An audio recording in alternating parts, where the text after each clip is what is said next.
bled, I've sweat, I fucking cried. I fucking cried for this fucking company. I fucking sacrificed more than you will ever know. If Diego Sanchez walked into my office, I would be incredibly concerned about his safety.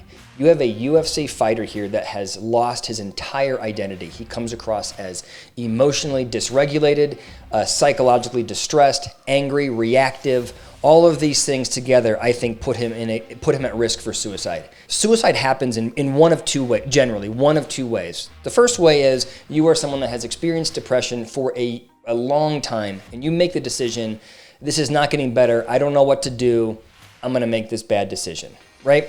But it's a decision, it's a thoughtful, this is what I wanna do.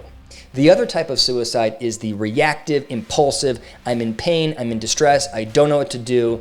That's where I see Diego Sanchez. If you look at Diego Sanchez and you look at his career and where he's at, you have someone who has devoted, figuratively and literally devoted their life to mixed martial arts, to the UFC. He was a fantastic fighter. And now he's facing the end of the sort of decline of his career. In the end of his career, he's been released from the UFC and he's been left with nothing. He's sitting here saying, I have symptoms of CTE and I have no career in front of me. Everybody has abandoned me, right? The UFC has abandoned him.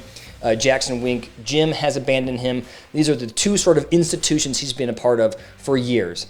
Gone. And he's left with nothing. And what you see with his relationship with Joshua Fabia, who, you know, I am not an MMA expert, not a fighter, so I can't say from personal experience, but I can tell you that I have read nothing positive about him online. You are watching the same mechanism or process that you see when somebody joins a cult. You have a person, Diego, that has lost his identity. He's totally disenfranchised. No one around him has shown him support. That's why he left Jackson Wink Gym. He wasn't being shown the love. Well, here you got Joshua Fabia, who's willing to show him the love. Despite the fact that Joshua Fabia has no real MMA experience, no coaching experience, the fact that Diego is getting the love, he's going to align with him and over-align with him. When you hear Diego speak, you hear him unable to separate the community's disdain for Joshua Fabia and appreciation for Diego's work in MMA. To Diego, if you attack Joshua Fabia, you are attacking him. This over-alignment is key to what happens when someone joins a cult. And I feel like that's the psychological place that Diego is in right now. I hope somebody gets to Diego and is able to give him real psychological support. That's what he needs. He doesn't need any more of this Joshua Fabia treatment.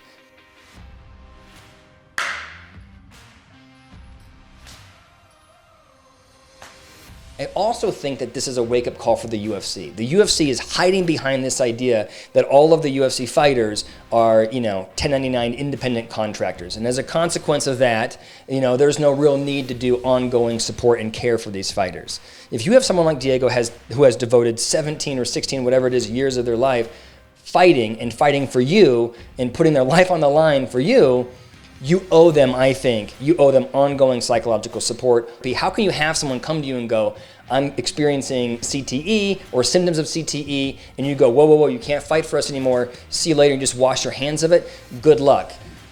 What prospect does Diego Sanchez have now? What can he do, right? He has alienated himself. The UFC has distanced themselves from him. He has nothing else. And that is an absolute recipe for disaster.